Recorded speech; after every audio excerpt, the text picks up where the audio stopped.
bit late. So I hope that eventually some of our colleagues will be joining us. But time is not in our favor. We need to start. We should not punish those that have kept time, but rather we should move ahead, considering that perhaps at the end we may also be able to give them a brief recap for those who will be very late to this session. So once again, allow me to introduce myself. I believe that we are, for those that are non-English speakers, have been given devices that will be helping them to connect with the interpreters so that they understand and they can also follow and participate effectively in this session. So for my colleagues who are Francophone, may I see your show of hand if you can hear what we are saying now so that we can start together. I'm afraid that our colleagues may not be able to follow. Yes, please, can you correct that so that we can start together? I believe seriously in strength of unity, and that's why we're here. That's the underlining principle of this session this afternoon. Once that has been solved, I will be very happy to, as we go, to introduce myself and also introduce my panelists. Okay. Can you follow, sir? No? Please correct that so that we can move together.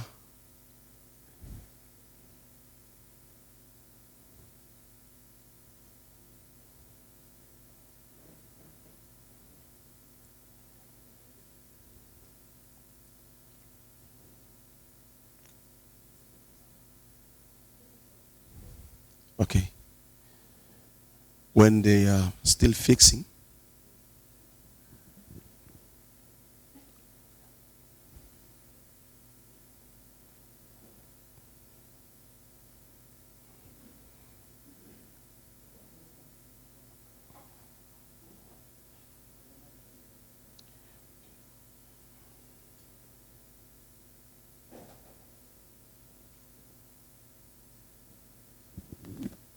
Okay. I think you can now follow. Thank you very much. Allow me to welcome you again to this session. It's a session which is very important for our continent, and it goes hand in hand along with what we are discussing in this Palu conference, and is a session which is going to give us a number of things that we will need, like the working tools towards dealing with those big issues that are facing the continent, including the debt crisis. So our session, the title of the session is Accelerating African Integration Through Free Movement and Single African Market, Lessons Learned. We are honored to have with us very distinguished panelists, which I love to introduce them to you. But before there, I should just say my name is Harold Sungusia. I'm the president of Bar Association of Tanzania Mainland, because there are two bar associations, and ours is called the Tanganyika Law Society, member of Palu, and I'm also member of Palu Executive Committee.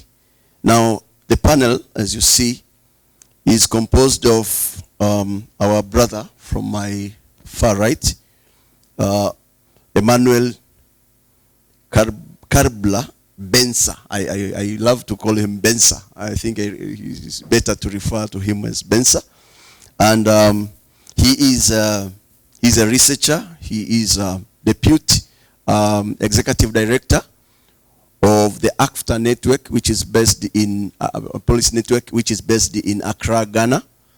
He has published and researched a lot in terms of issues of integration. He's an expert on integration, as he is. So can we put our hands together to clap for him? Thank you very much. And also we are honored to have online, I think he is following us now, Mr. Kereteiwe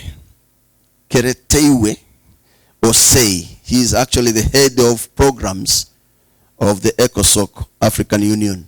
He's joining us virtually. Please, can we have a clap of hands for him because he's following up. He has been online waiting for us. We really apologize for keeping you waiting. We delayed our session and we delayed our lunch. We're just coming out of lunch. Thank you very much for joining us. I hope you are online. You can say a word so that we can hear you a little bit. Welcome. If you can greet us. Thank you so much. Thank you. I can hear you. And thank you for the invitation. I'm honored. Thank you. Thank you very much. And then we have with us Honorable Nyambura Mbatia. I should also declare conflict of interest because this name is a cross-border name. She is the registrar of the COMESA court. And she is with us this afternoon. And we are also honored to have with us judges from the COMESA court. We also recognize their presence amongst us. Can we just see them waving their hands for us? Yes. More claps for hands. Thank you very much. Now, when we're starting our session, we are a little bit late and behind time, but allow me to say a few words before I will allow our colleague, this is, sorry, it's not, I wanted to say Osea, but it is actually Osei. I think I'm pronouncing it well. I'm not susceptible for defamation, but I'm trying to pronounce it very well. Everybody calls me Mama, actually. So okay, now. Feel free to call me Mama. Thank you very much.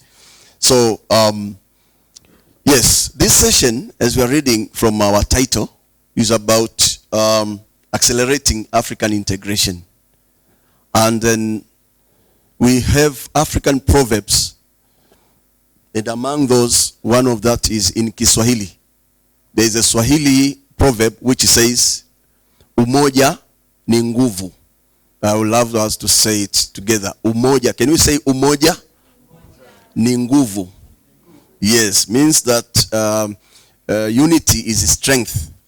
Now, utengano means that disunity, utengano ni udhaifu. Utengano ni udhaifu means that disunity is a weakness, is lack of strength, and is actually vulnerability, if you can interpret that way. So we are guided by that principle of unity when we are focusing on integration of our continent. And then we should also ask ourselves a question. Why are we now talking about integration? What happened? What happened earlier? And we know most of us, our boundaries that are dividing us were designed in a Berlin conference those years and are still torturing us now. So we are still suffering from that conference which took place in 1884, 85. To date, we are suffering, laboring to kind of come together again. You find so many ethnic groups are divided. Maasai of East Africa, you find the Luos, you find so many people are divided by these boundaries that somebody set somewhere in Europe and then draw a map, not considering who were on the ground in terms of how are they relating. So having said that, allow me to invite our brother who is online. We are supposed to start with the ones that are here, but we said one of the panelists will not be around, so some of the questions that I wanted to put to him in terms of the integration will actually be divided amongst ourselves if time will be sufficient. Now, my brother Osei, or said we can call you Nana, you are online. Allow us to give you the floor and then address one fundamental question that we are asking ourselves now in terms of the significance of the integration itself. The African integration, we have seen a number of these regional blocks: SADC, East African Community, ECOWAS, the Central Africa, and then the Northern Africa, etc. But now the issue comes into our play is that how significant do you think the integration of the African continent is going to help us as African continent to grow economically and to become economically powerful? How significant do you think integration will contribute into changing our lives, social justice, changing the ways of life, and improving our economies? If you can address that alongside with so many other things, because I know that you are dealing with ECOSOC, which is focusing on social and economic rights. So please, you can also address those questions in that line. Please, you are welcome. You have the floor.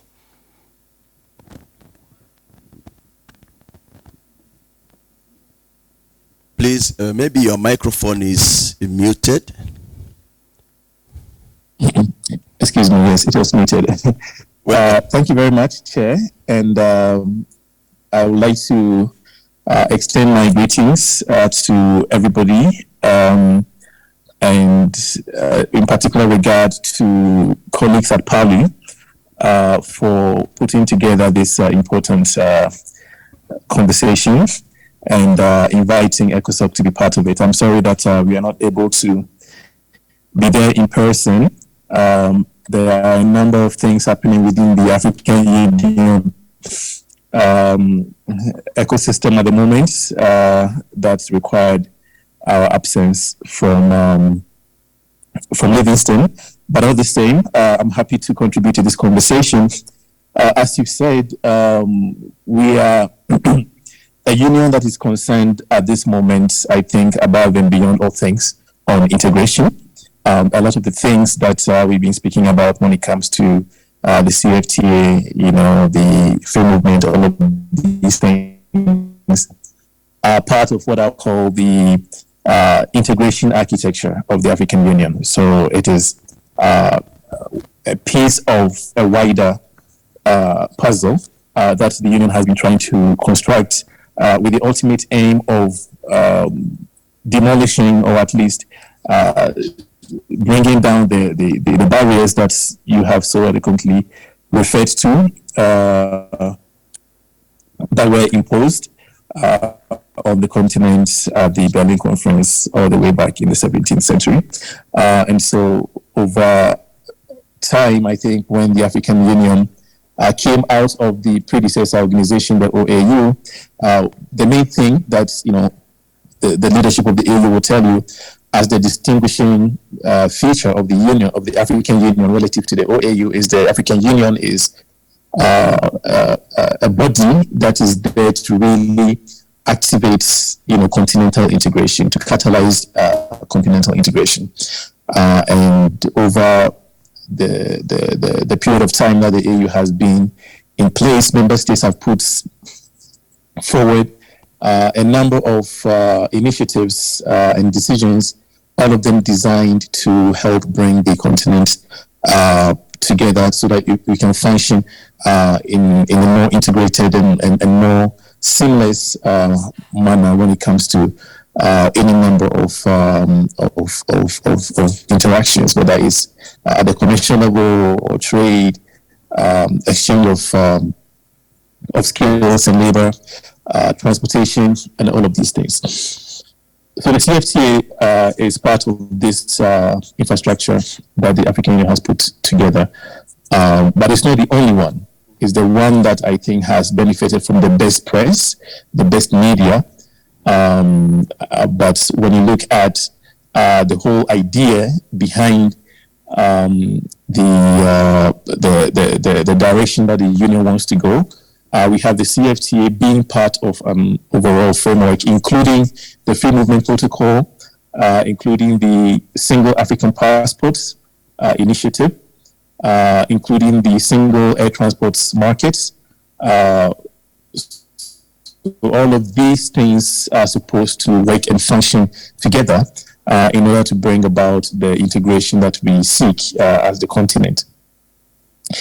When you look at the two, if we just focus for a moment on the Free Movement Protocol and the CFTA, for instance, they were adopted in 2018 within a few months of each other. And the intention was for the two to go hand in hand. So, in fact, when you look at the protocol that establishes the CFTA, which was signed in Kigali, it makes clear in black and white that the Free Movement Protocol, which had preceded the CFTA, was meant to be a primary vehicle for catalyzing the implementation of the single market. So it was always meant to go hand in hand.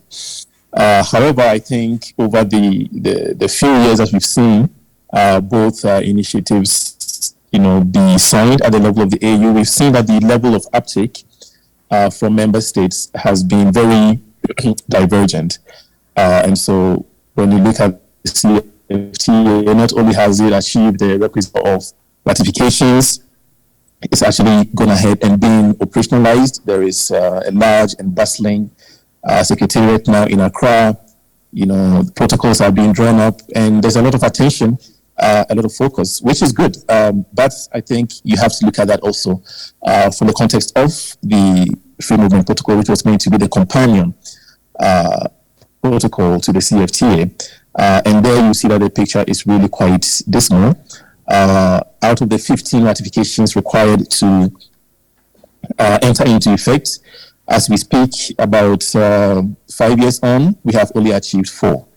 And so you see that we have a bit of a gap in terms of the understanding and willingness of member states to implement these two initiatives, which is meant to go together, as I've mentioned before. And so the question then is, why is this? Why do we have such a disparate approach? Sorry, we can't hear you. Can you repeat the last statement? Of member states when it comes to be as a union communicating. Sorry, messaging the free movement relative to the CFTA. The CFTA is easy to speak about money and dollars and investment, and sorry, can quantify how much money we're going to need for ourselves as member states. You can quantify the volume of trade, all of these different things. We haven't done such a good job in terms of messaging the Free Movement Protocol and making sure that it is understood by all the stakeholders that it is. Sorry, we lost you a bit, and I was trying to request you to repeat the last statement that you were saying in terms of why the last 1 minute. If you can repeat from there, because we lost you a little bit because of the internet connectivity. Okay, sure.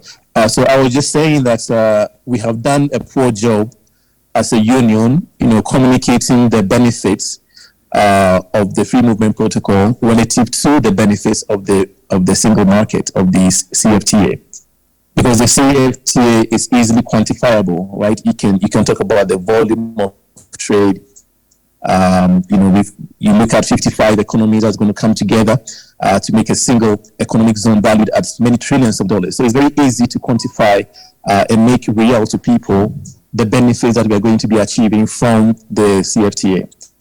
This is not the case when it comes to the free movement. We have not been able to put forward a message that is compelling to our member states to make sure that they understand that the free movement is a basic building block of single markets. I think when you look at single markets around the world, you cannot have one without the other. You cannot have a single market that functions without free movement, because labor is a factor of production. And so if you're allowing for capital to flow, but then you're restricting labor, you're not going to be able to achieve a market that works. And so we haven't done a good job in really explaining to our member states the critical place that the free movement has when it comes to the integration agenda of the continent. So a lot of member states want the benefit of the single market, but they don't want the so-called drawbacks of free movement. And I think when begin to understand the narratives that come around with free movement, you see that we need to do more in terms of communicating and messaging exactly what it is, conceptualizing free movement, because a lot of the time, a lot of the stakeholders, in our member states tend to associate free movement with unregulated movement. So free movement, I think, brings to mind this idea of open borders, everybody can come in, it's haphazard, is unstructured, is free for all, is dangerous, but that is very, very far from the reality of what the Free Movement Protocol is. The Free Movement Protocol is not calling for unregulated, free-for-all movement. It is calling for the facilitation of movement. So when you look at exactly what it is that the protocol actually proposes, it's proposing three things. One is for member states to facilitate the access, the entry, the right of entry. So for me as a Ghanaian, to be able to present myself at the airport or the immigration desk of any other African country, a member state of the AU, and to be able to secure permission to enter at that point in time. And so we're talking really about removing visas, or at least implementing visa on arrival regimes. That is what really we are trying to achieve with the Free Movement Protocol.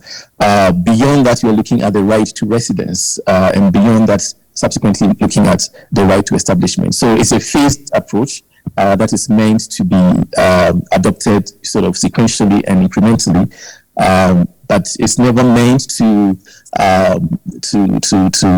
foster, I think, this common misunderstanding or misconception that free movement means no borders or open borders, everybody rushes in, there's no way of tracking anybody, and so on and so forth. And so I think that is something that we haven't done well as a union. We haven't really communicated exactly what it is that we mean when we mention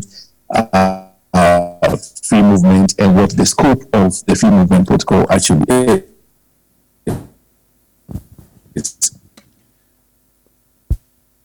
Thank you. I think you to advocate with member states to try to get a sense of rebalancing, of the approaches within member states, so they can understand when to. Sorry, Osei, we are losing you once more. Seems that the internet is not stable. Eventually, we have lost some of your very vital comments. Foundation for sorry, can you would you like me to? Yes. So yes, where would you like me to restart from? Yes, you were saying that we have not been able to communicate well the message because some countries think that free movement is about unregulated movement, and then we are going ahead and it started to break down. Yes, exactly. So I was saying that ECOSOC has tried to develop some work to address this particular issue that we've noticed. And so we have a continental advocacy campaign that is in place to try to get member states to reach the 15 ratifications that would be necessary movement to go into effect. And we've tried to also put at their disposal information that will help them to make the decision, because a lot of the reluctance that we are seeing at the level of member states are grounded in assumptions. And some of these assumptions have not really been tested. There is this assumption that free movement will bring, crime, it will bring, you have like maybe terrorist or extremist elements infiltrating, you have, vast numbers of economic migrants coming in to take up the employment opportunities of the native population. So there's a lot of assumptions which you can find behind the reluctance of member states. But we are trying to see, okay, how can we make sure that we are getting access to the right information? Because sometimes the information is there. So all of these things I'm talking about are talking about integration at the continental level. But when you started this conversation, you rightfully noted that at the regional level, at the rec level, we are already doing a lot of these things. So for me, coming from ECOWAS, free movement is a thing that has existed in ECOWAS for decades and decades. So I do not need, to go through any long processes to travel to Nigeria or Senegal or any member of the ECOWAS region, because it is a right, it's a treaty obligation of ECOWAS countries to allow free movement from within their membership. And we've been doing this, since the 80s at least. So at least we have a body of knowledge that we are trying as ECOSOC to bring now to the continental discussion to say, okay, when we have these assumptions about the negative or adverse implications of free movement, are these assumptions actually borne out in reality based on the experience that we can observe in ECOWAS, in EAC, in SADC, at all of these regional levels? And so this is some of the things that we are doing in order to bring a new approach, a new conceptualization of free movement to our member states, so that we can begin to go back to the original thinking of co-implementing the free movement together with the CFTA. So I think these are some of the elements that we've observed at the level of ECOSOC. And we are working together with the regs as well as member states to try to, at least within the next year or so, achieve the 15 ratification that will be necessary in order to bring the free movement into effect. So these are just by way of just opening observations on the topic. I will hand back to you. Thank you. Thank you very much, Osei. Before we leave you, because maybe the internet, we can just put our hands together. It's really informative. And we know where the problem is in terms of our countries, the fears, the stereotypes, and lack of that information, unlike the one on ACFTA. Now, maybe before you leave the floor, allow me to ask you a question. Maybe the internet may go out and we miss you. So the question goes on ahead in terms of PALU. What should PALU do in terms of facilitating that integration on our side? Because we are here under the umbrella of PALU. What is your suggestion of what can PALU do, or members of PALU do, to facilitate that integration along with ECOSOC? Thank you. I think PALU is a really strong civil society network that has a lot of influence. Obviously, the legal profession, when you're talking about treaties, you don't need to go far, from the legal profession. And so I think there is real opportunity here. And we have obviously in the past engaged with PALU to see how to support with some of these issues around ratification, for instance. There is such a big gap between, the number of initiatives and decisions and protocols and treaties that are signed by the member states of the Union relative to the ones that are actually ratified and domesticated. So I think there's a huge gap there that ECOSOC has been trying to develop some work around to see how do we work to support our member states, whether through information, building, or just access to information, whatever the need might be. How do we put at the disposal of our member states what they need in order to begin to clear some of the deficit that we have in terms of ratification of our continental instruments? So I think in this case, PALU will be an excellent partner that we would like to work with. We have recently reached out to the Pan-African Parliament because a lot of these continental protocols have to proceed through the national legislatures of our member states. And I think, if we bring into that conversation, PALU with the legal expertise, I think this will be something that we'll be very much happy to see happen. Thank you very much. Now, I don't know how long are you still with us online, because we still have a number of panelists already here listening to you attentively. Can we confirm how long will you be online with us? Because we may have a round of questions from the members of the floor later. Unfortunately, I will need to travel. I'm traveling to Nairobi Okay. In about 2 hours to support the work that we are doing Okay. on the sidelines of the AU Summit. So I can stay till the top of the hour. But then after that, I will need to proceed to the airport. Okay. My apologies.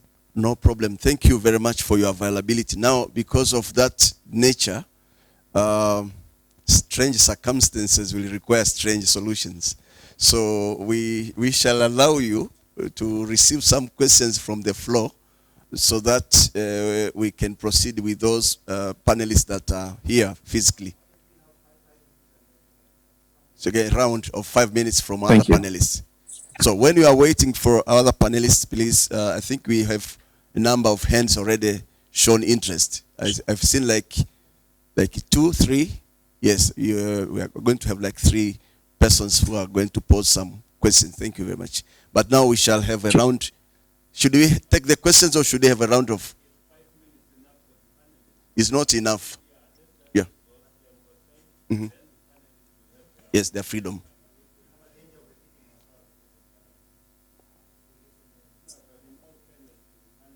Mm.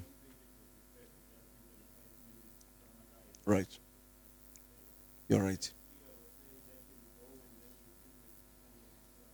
Sure. What is the democracy here? Because I'm very, I'm very democratic. Show of hands. Those that are saying, okay, we pose the questions to our comrade there online, and then we let him travel. May I see a show of hands? I'm very democratic. Those that are saying we can have a round of these panelists here saying, okay. So those that have said that we should allow or say to receive the questions are majority. So allow me, without violating the minority rights, to allow the questions from the floor. Can we have this mic circulated to the members of the floor? Oh, we have another microphone? Okay.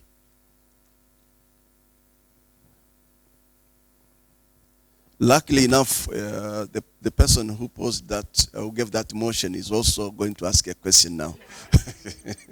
Welcome.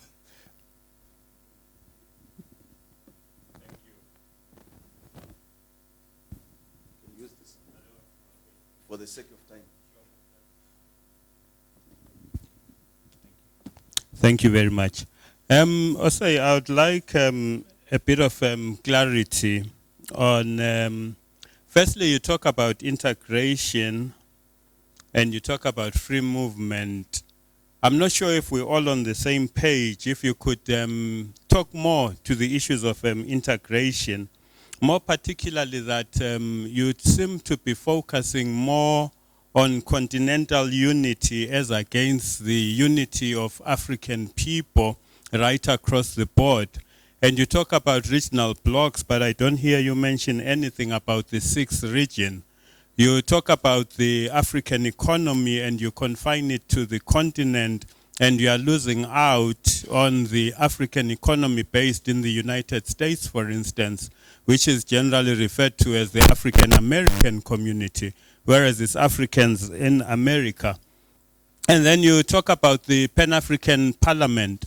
To what extent really is that Parliament Pan-African? We know some of the people who sit there have nothing to do with Pan-Africanism. They don't think Pan-Africanist. We don't even know how they get there. They're just occupying positions. How meaningful really is their presence for them to be said to be championing African integration? Thank you.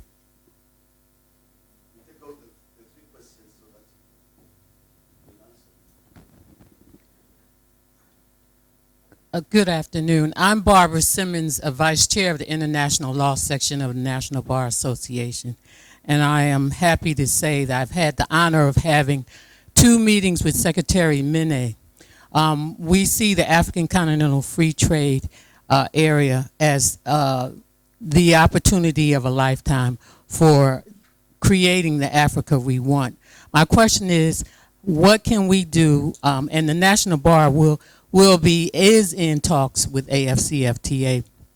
But in terms of the African diaspora, what can we do to support this magnificent idea of actually getting implemented?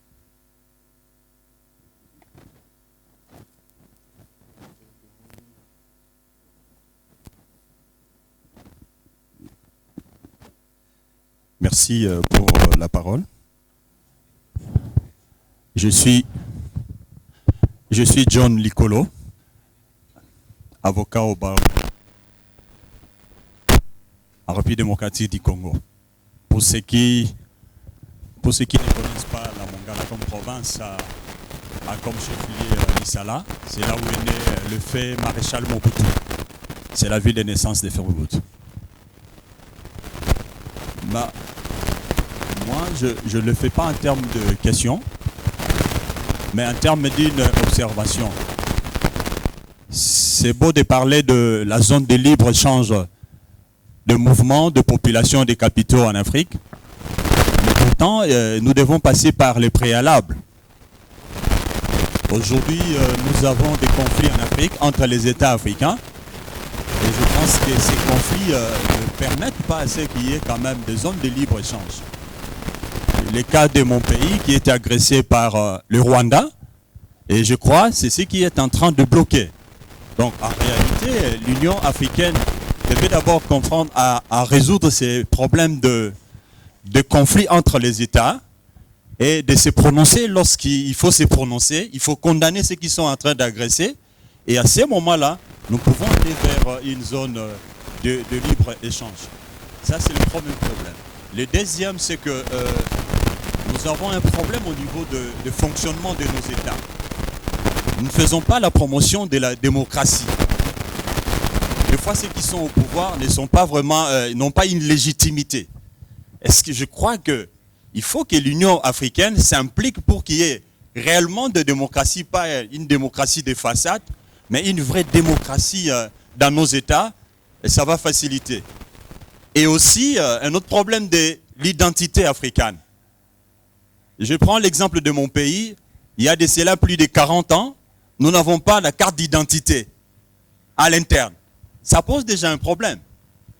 Ceux qui détiennent le passeport aujourd'hui pour faire des déplacements vers l'étranger, ça ne représente que 10%. Donc il faut pousser les États à bien organiser les choses au sein de leur ressort, afin de permettre cette zone de libre. Sinon, ça va être seulement des slogans sans qu'on puisse atteindre cet objectif. J'ai dit.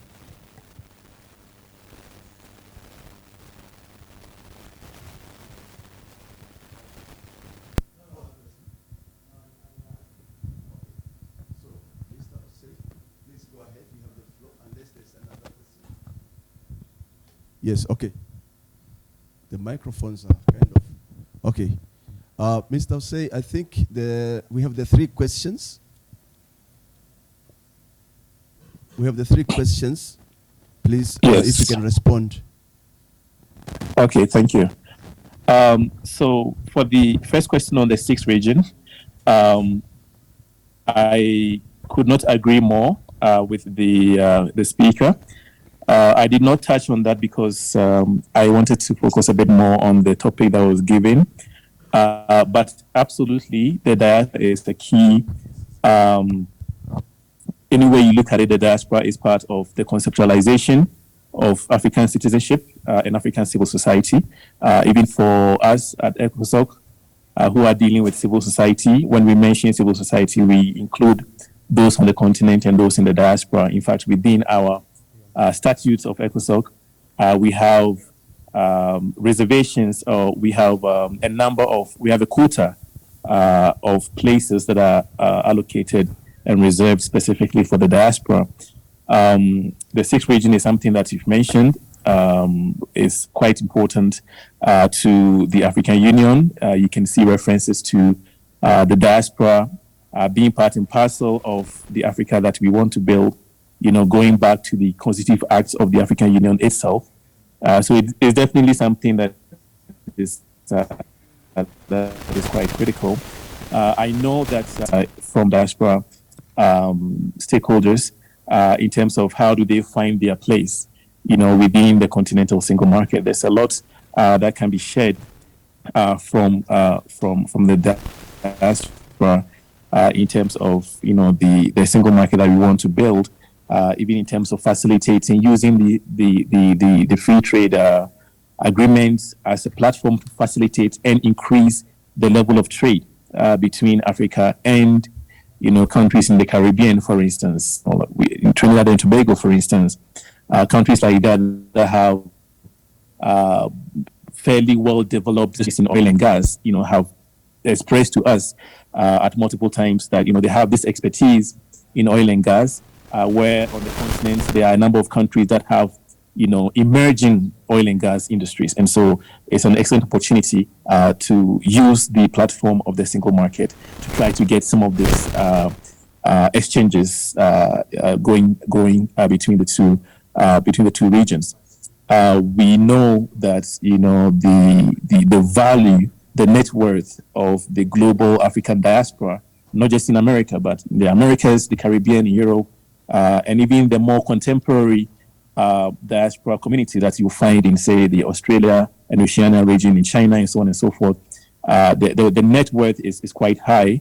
And so the question now is, how do we create modalities or mechanisms for us to be able to access these resources, for us to be able to provide opportunities for investment from the global African diaspora community. We are doing advocacy in this area. I think it is by no means some work that is completed. I think any ideas, any proposals that Categories might want to share, I think this is the time to do it, because we are now in the process of developing all the various protocols that will go into the single market. And so this is the right time for us to bring input in terms of bringing in the contributions of different stakeholder groups, including the diaspora. As far as the Pan-African Parliament is concerned, it is an organ of the African Union. I think we have to look at it from the perspective of what is the potential that they offer in order to help us get where we want to be. So within the union, we have this vision of Agenda 2063, which is the Africa that we want. And to get to the Africa that we want, everybody has a role to play. All of the organs of the union, including ECOSOC, including PAP, including the commission here in Addis Ababa, all have a role to play. I think it's really quite important that the Pan-African Parliament, being the home of lawmakers and legislatures, find their place in some of these things that I've mentioned around ratification, around working on issues of governance, and so on and so forth. I work within ECOSOC alongside the Pan-African Parliament, as well as the Banjul Commission, the Committee on the Rights and the Welfare of the Child, the Court in Arusha, the APRM, and so on and so forth, as part of the African Governance Platform. So these are all the organs of the African Union that are working on the African shared values, which have to deal with issues of governance, human rights, democracy, and so on and so forth. So I think the potential is there. It's a question of how do we make sure that all of us, not just the PAP, but ECOSOC, for instance, all of the different organs that make up the African Union are performing to their best potential. I agree with my colleague who made observations on the role of conflicts, in helping to retard some of the progress that we want to make. It's obviously something that's self-evident. I'm sitting now in the Peace and Security Council. That body has considered or continues to consider the current situation between the DRC and Rwanda. I have to say I'm not, really competent to speak to it in any more detail than that, because other organs of the African Union have that as part of their file. But I agree with you in the principle that you cannot have anything, let alone free market. You cannot have anything at all if you don't have a solid base of peace and stability on the continent. So that's definitely something that I agree with you on. I have to say that I missed the question from Madam, a bit of a connection issue. And so I missed quite a bit of the question, if maybe she wouldn't mind repeating. Okay. Thank you. Thank you. Thank you, Osei. I think you have somehow covered it, but she actually was asking, what will the diaspora, African diaspora, do to support this idea of supporting integration and free movement of people and free trade in Africa? Yes, the only thing I will add to that is that, Barbara, we have the sixth region, which is a declaration. So the sixth region is actually a declaration of political will from the African Union, that we feel this sense of affinity and kinship with the diaspora. So we don't create any barriers between Africans on the continent and Africans outside the continent. So that is a political declaration. I think where we need to go, and where PALU and other organizations, including Barbares, can do, is now to help with the advocacy at the individual member state level. Because if somebody comes from the diaspora, let's say from the African American community or from the Caribbean, and they're coming into the continent, they are not coming to Africa per se, they are coming into a country of Africa. They're coming to Ethiopia, they're coming to Ghana, they're going to Nigeria, and so on and so forth. And so there needs to be work that is done at the level of the individual member states to say, these are the practical modalities that we can employ to give meaning to the declaration of the diaspora as the sixth region. What does that mean? Maybe that could mean they can come into the country visa-free, or there is a process for them to achieve, residence, within the country. They have the right to self-establish or to reside or to enter. Do they have access to investment opportunities? All of these different things. I think that is the way that at the stage we need to actually put together a set of concrete modalities that will actually give practical meaning to that aspiration. So I think for that, all of us have work to do. I think it's an advocacy. We're talking about advocacy here now in order to really work with the individual member states so that they can implement legislation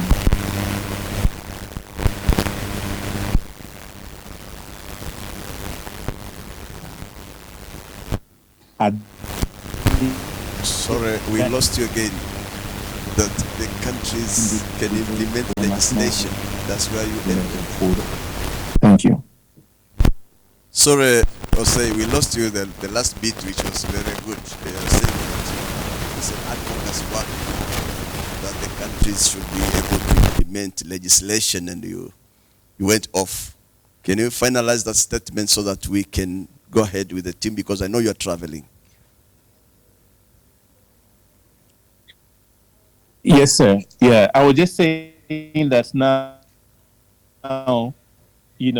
what needs to be done is, advocacy. All of us need to advocate. Within ECOSOC, we are doing the same. So PALU, being an important CSO network with expertise, in things which are relevant to this conversation, as well as all of the different diaspora associations and groupings, I think now is the time for us to advocate so that we can actually put in place specific and concrete modalities that will give practical implementation to the declaration of diaspora. Because now the political will is there. That So beyond doubt, level legislation at that point. There is nothing from the AU that supersedes the national level legislation, in any of these member states. And so therefore, we need to work with the member states individually so they can develop and implement and domesticate, legislation and policies that will give practical meaning to the diaspora as the state. And I will give an example that it could be as some of the things we're talking about. For instance, maybe they have the rights and entitlement and privileges, associated with free entry, the right to settle in the country, the right to open businesses and invest, and so on and so forth. So looking at what are the privileges and benefits, but as well as the rights and responsibilities associated with, belonging to. Okay. Thank you very much, Osei. We really thank you. Can we put our hands together for him? Thank you very much, and we wish you a very safe travel. Hopefully we are going to meet in Nairobi or in Arusha. Yeah, thank you. Thank you. Thank you very much. Thank you so much. Thank you. Thank And you too. we speak again soon. Okay, thank you. Dear participants, allow me now to get back to the live program after the online session, which was very informative. Yes, we are now in the live session after the online session, which was also live anyhow. Yes. Now, allow me to just continue where he just ended. Perhaps we can just have a very good link, because his focus was on free movement of people. And perhaps now I should start with my brother Benson. Allow me to ask you a very good question in relation to what he just said. We know that he mentioned some of the challenges, not all. Some of the challenges in relation to implementation of free movement of people across Africa. And I know you are the expert on integration as well. So please, can you share with us your insights on the challenges? Because now we heard from DRC, lack of identity. I was reading a book about poverty is not on your, it's a book written, poverty is not, poverty within, not on the skin. There's a conversation inside here between Mo Ibrahim and Dangote. Dangote wanted to kind of sell his cement in Benin, the 128 kilometers. But Benin is buying cement from China, thousands of kilometers away. Then people from Nigeria having problems to enter in the neighboring countries. The same in most of our countries is difficult. Our brother from DRC is saying that lack of identity cards as well. You find your internal infrastructure is not yet conducive. Our brother also said about these challenges of thinking that we are going to open doors for criminals, illegal immigrants, drug sellers and traffickers. Those things are kind of stereotypes that are across Africa. Now I want to hear from you as an expert of integration. Tell us the story. This title is written Poverty Within, Not on the Skin. Yes. The author is Erastus Mtui. He's based in US, but I think he's from East Africa. Yes. Okay, so thank you for the opportunity. Let me just say that let me just say that my day job is as the Deputy Executive Director of African Continental Free Trade Area Policy Network, but I also wear a number of hats, do a number of things. As part of the relationship of my day job, we have a partnership with the International Organization for Migration, the Special Liaison Office at the African Union, to help promote freedom of movement protocol. The relationship has been a bit patchy, but in essence, it is still ongoing, and it's really, we've done the needful in setting up Twitter, social media accounts to help try and promote certain articles and certain aspects of the freedom of movement protocol, why it's important. I first met the IOM Maureen Cheng before she left to go to IGAD. She's now working as the AU Special Rep to IGAD, and in Addis for a meeting. And I remember there, the whole idea was to communicate the importance of the African Continental Free Trade Area, but also to highlight the reason why we should be paying attention to freedom of movement protocol. I come from a region where I can easily take freedom of movement protocol for granted. I come from Ghana, and in West Africa, freedom of movement has been running since 1979. Even with the insurgencies and conflicts and challenges, it's been 40 years of freedom of movement, if you think about it. It was during COVID that the borders were closed, albeit. But even then, the wisdom of ECOWAS leaders, they realized that they needed to open it because West Africans are people who like to move, just like Africans generally. So it eventually came back, and the restrictions were not as many and so on. But back to the IOM. I also happened to, last year, I did a consultancy with the International Organization for Migration, Nairobi office, where I did some work on migration health, the necessity linking migration health to freedom of movement protocol, and anticipating that in the event that there's another pandemic, how ready are we to be able to respond to that? What are the measures we will put in place at customs, at borders, to make sure that we are ready?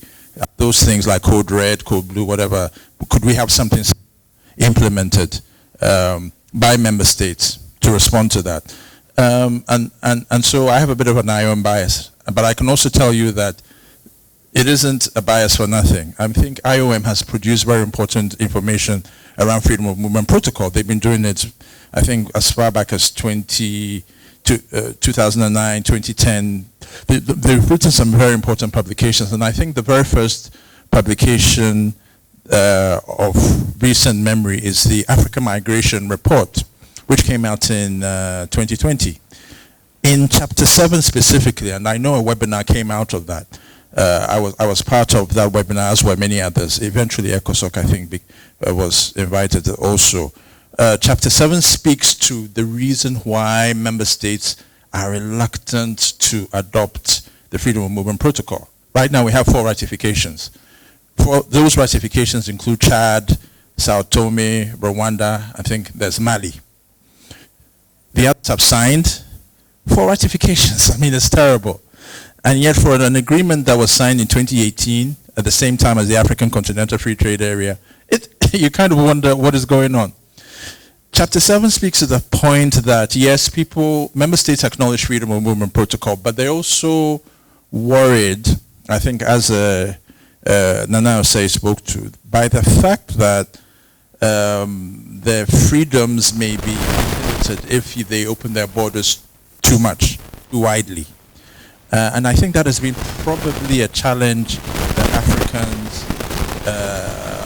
policymakers have made as they have gone along to prosecute regional integration.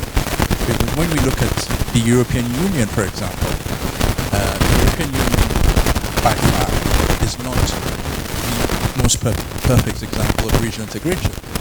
I'm currently doing some work which will look at specifically how the European Union with the European Investment Bank, IMF, the European Central Bank, they all conspired to bully Greece into getting the referendum in 2015. It's just June. It was just June, 8 years ago, that this happened, in 2015. They tried to get Greece to stay in the Union when Greece wanted to say no. They wanted to leave the Union. And for me, what I'm looking at in my writing currently is how an African organization may have responded. An African organization like the Africa Peer Review Mechanism, which I also do some work for, which helps promote good governance.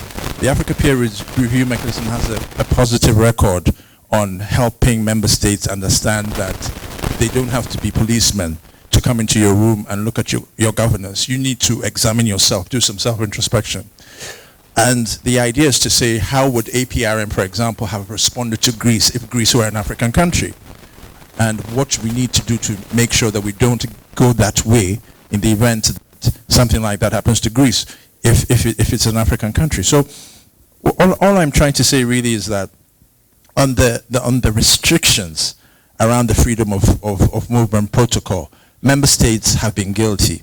The European Union, for example, they were very good when in Treaty of Maastricht in 1992, they decided to set up systems that would help alleviate this kind of problem. So they set up the European Police Force, the Europol, and they set up internal mechanisms. They set up jurisprudence. They set up a mechanism for the judiciary as well to combine with Europol to look at how to manage the freedom of movement.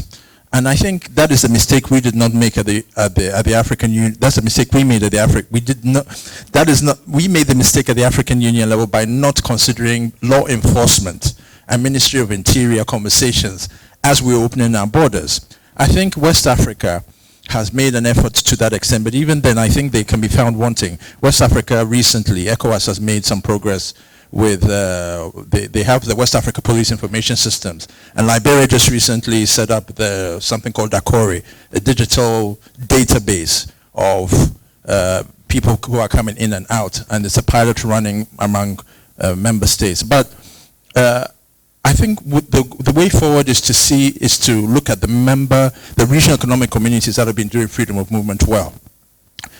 ECOWAS is one, it's been doing it for 40 years. And then there's also the East Africa community. The East Africa community, yes, we know it collapsed, 67 to 77. It was working very well. Then they decided to collapse somehow the year I was born, I don't know why. But anyway, they collapsed. And then they came back in 1999 with a new vigor to, reestablish regional integration.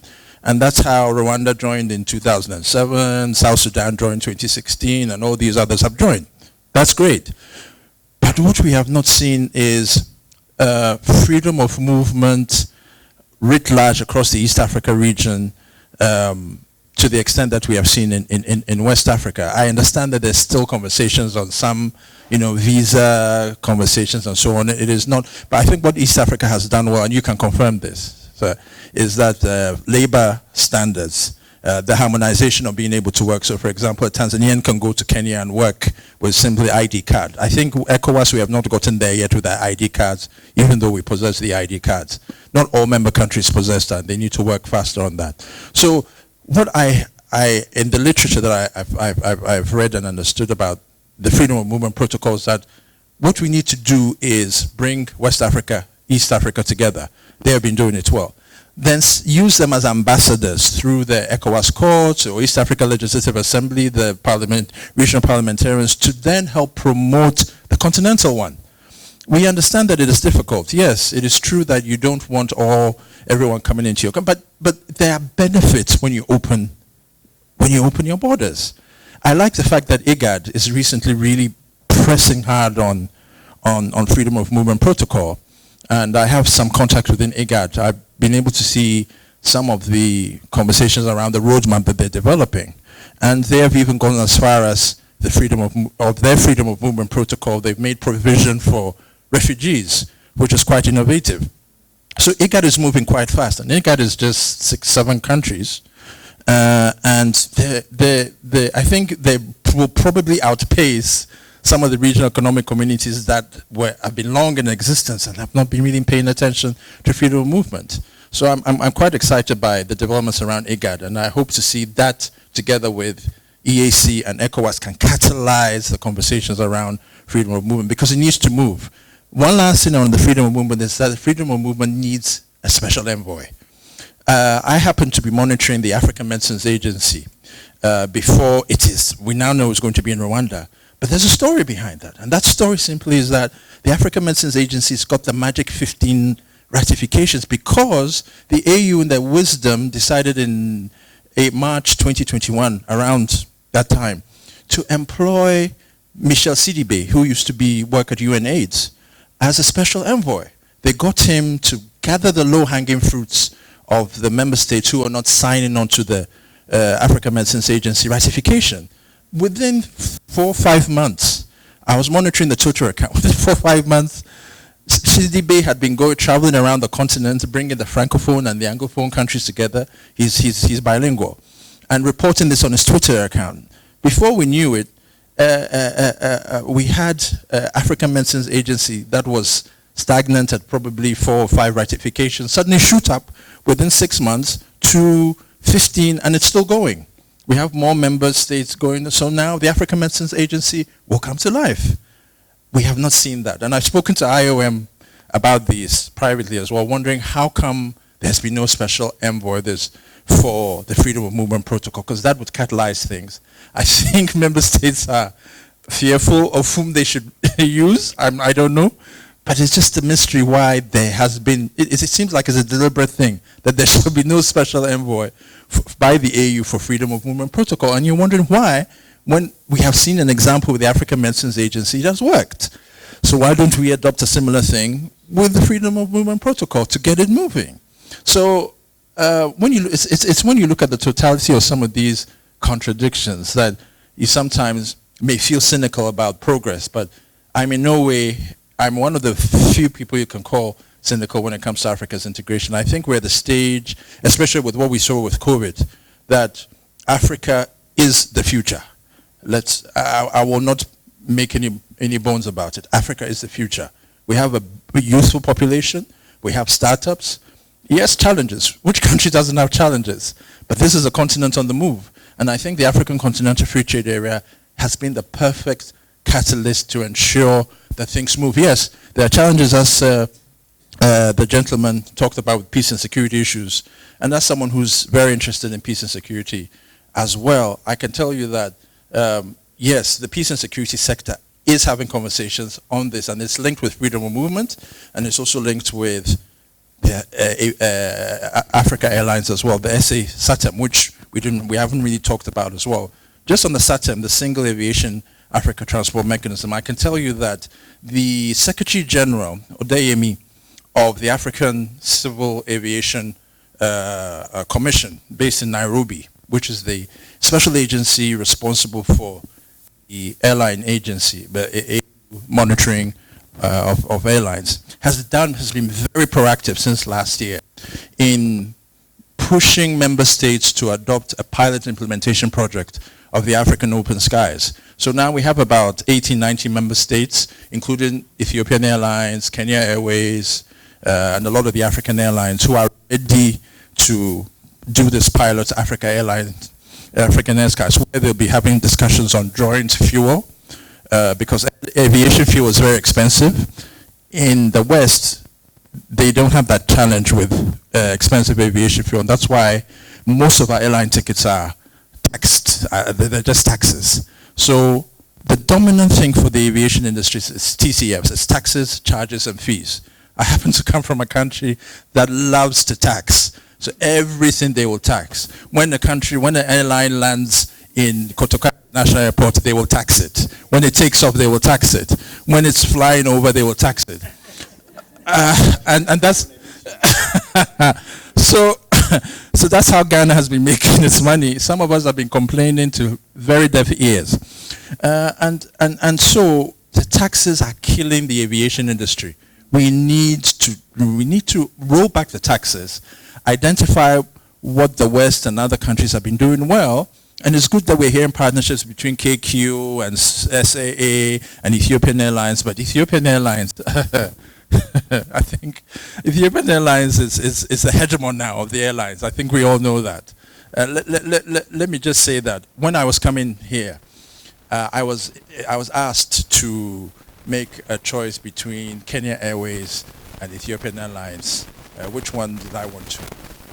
And I'm sorry I quickly adopted Ethiopian Airlines, because I knew that what if I took KQ and KQ would land somewhere and there's a problem, there's strike or something like that. So as much as I love Kenya and I love KQ, we need to have some level of predictability about some of these airlines as well, so that we get to the stage where we know we will take KQ and there's not going to be strikes or problems, in the same way that we have that confidence with Ethiopian Airlines. So that's my bias. That's my apology. But I think that's where we need to go. And I think Ethiopian Airlines has shown that East Africa is doing something well with the airline industry, with tourism and so on. And those are the complementarities that can be carried over to other regions. They need to learn how it has been done. We need more partnerships, more conversations, more bilaterals. As I've been here these 3 days, I met someone who's from Ghana who lives in Zambia, who's working with the hotel, and I've managed to quickly link her up with a Ghanaian hotel in my country, so that they have that conversation on how Zambia and Ghana relations can, we can pick. So, not all of us have that time, I know.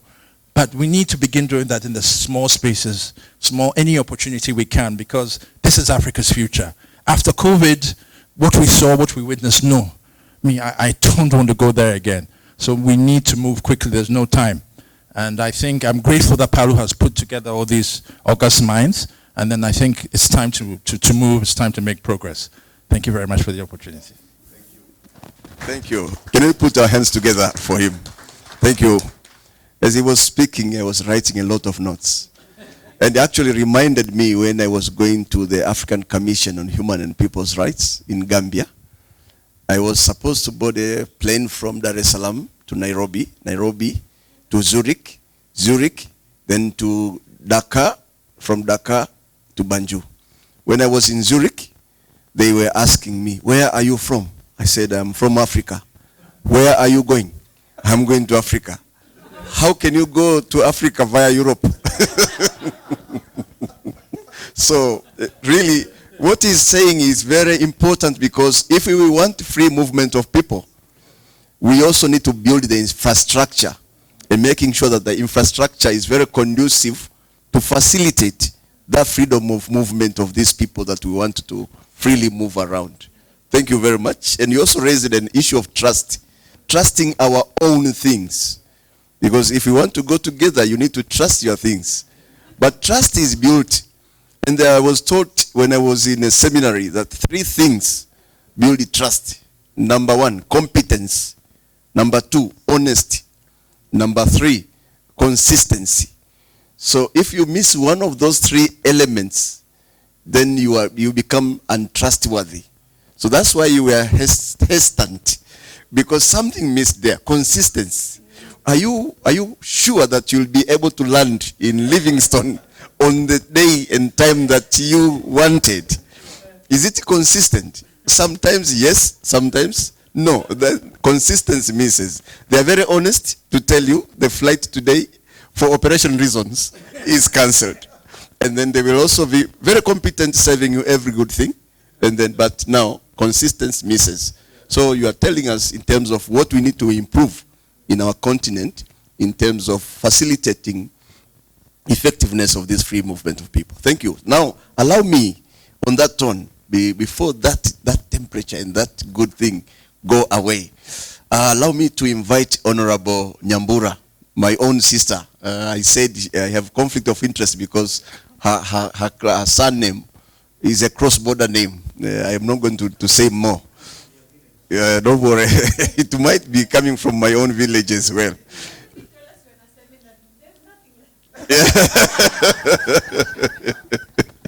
Okay, so my question, because I know you are working as a registrar of the COMESA Court, which is very important organ in our continent, uniting us economically in those countries that are COMESA members. Unfortunately, Tanzania was a member of COMESA, member of SADC, member of EAC. Eventually, they say we are belonging to so many, so let us level down. Now, COMESA is doing great job, and the COMESA Court is also doing a very good job in terms of making sure that it's building this integration, economic integration along those countries, and solving the disputes, the trade disputes among the member states. Now tell us a little bit. We have a problem of laws. The regulatory framework of these countries are not uniform. It's a challenge. If you can share with us in terms of specific measures, because Palu is a group of lawyers. We are lawyers. So we want to focus on the legal aspect. As lawyers, what specific measures do you think African nations can take to harmonize the legal framework and their regulatory frameworks, and even the standards themselves, in this context of making sure that we have integration in terms of free trade and also free movement of people? Thank you, Joanna. Thank you very much. I'm assuming that last is not least, but good afternoon. Okay. Before I respond to your question, I just thought I would comment on something that Emmanuel has said, and just to show you how a bit far away we are from achieving a regional integration as we hope it would be, especially the free movement of people. He mentioned West Africa. He mentioned East Africa. He forgot one body that's in there between, running from the Southern Africa to the Northern Africa, which is COMESA. He didn't mention COMESA, the Common Market for Eastern and Southern Africa, the largest economic bloc in Africa, other than the AFCFTA. And I wanted just to give you a brief about the COMESA, what's happening in COMESA, so that you can see how serious and how, what Emmanuel was saying, how true it is. That COMESA in 1984 came up with something called the Visa Protocol. It has a long name, gradual implementation of free movement, something like that. But we call it shortly the Visa Protocol in 1984 under the PTA, Preferential Trade Area. Now that was supposed to ease free movement of visa free. You can move freely, get a visa freely from one country to another, COMESA or PTA member state to another in 1984. Unfortunately, it wasn't implemented, you know, until COMESA came into being. that visa protocol had not been fully implemented. So what happened in 1984, COMESA came up with something called the Protocol on Free Movement of Persons, which includes persons, services, labor, and right of establishment and right of residence in 1984. Now, what was supposed to happen is that from now, in 2001, sorry, the first one was 1984, then 2001.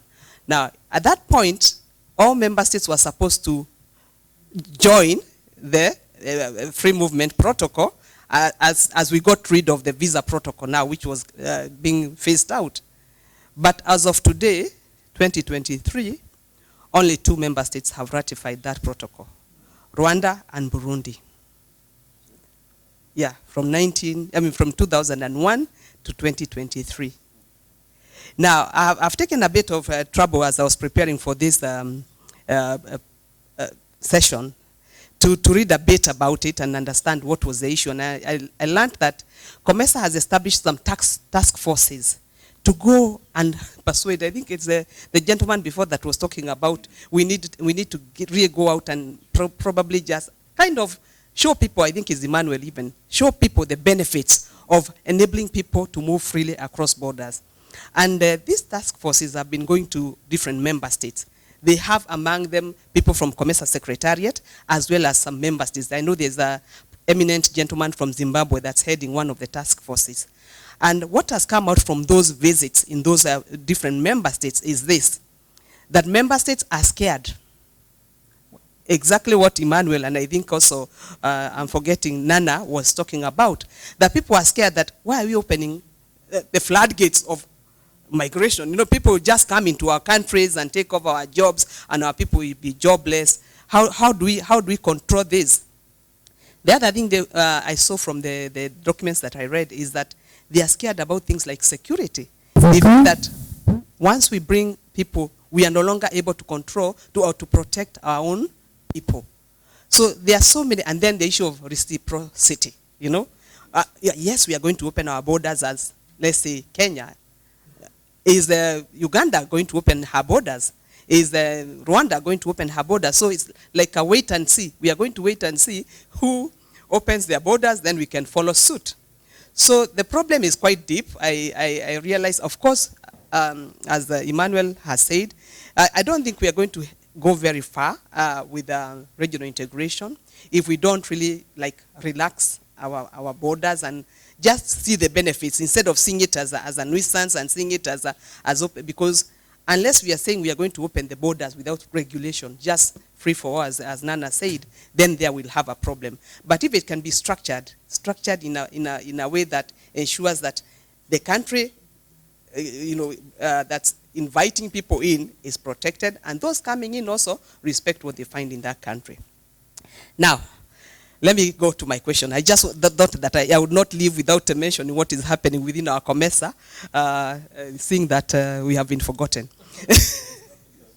Yes. Can you put your hands together? Yes. Thank you very much. Now, on harmonization of legal and regulatory framework, that's a tough one for the simple reason that I've been listening and also I've been reading quite a bit, especially even, let's start right from the top with the AFCFTA about for example, the dispute settlement system under the AFCFTA. Now, remember we are COMESA Court. I know there's ECOWAS Court of Justice. I know we have the East African Court of Justice. Okay, the SADC Tribunal is a different story, but I think we all know what happened to the SADC Tribunal, so I'll not go into that one. But that's a story for another day, Professor Atia. We shall talk about it. We shall talk about it? Okay. So, now, so we have now all these dispute settlement mechanisms within the RECs, the regional integration, regional economic communities within Africa. And we now have the AFCFTA that has come up with this WTO structured system of dispute settlement. How are we going to align the REC dispute settlement systems and the AFCFTA dispute settlement system? I personally foresee a problem. I understand, I do not, I know that the facts don't lie, that African states, I think, have hardly ever appeared before the WTO to canvass a dispute on behalf of a citizen or a citizen of their country. Now, is it going to be any different with the African Continental Free Trade Area? Maybe I would ask, do you think it's going to be any different? I'm imagining myself. Let me tell you why it's difficult. I'm an investor, and I've come to invest in Zambia, for example. And Zambia, okay, this is hypothetical. I remember I don't want to be deported. So, so I'm in Zambia, and I have come and invested here, and for some reason something doesn't go right. Now, okay, as an African Continental Free Trade Area related issue, can you imagine me going to Kenya to start asking the persons at the Ministry of Trade that I have this dispute with the Republic of Zambia that I need to be resolved, and please help me have audience with the panel. The panel at the, I don't know. Is it me who finds it a bit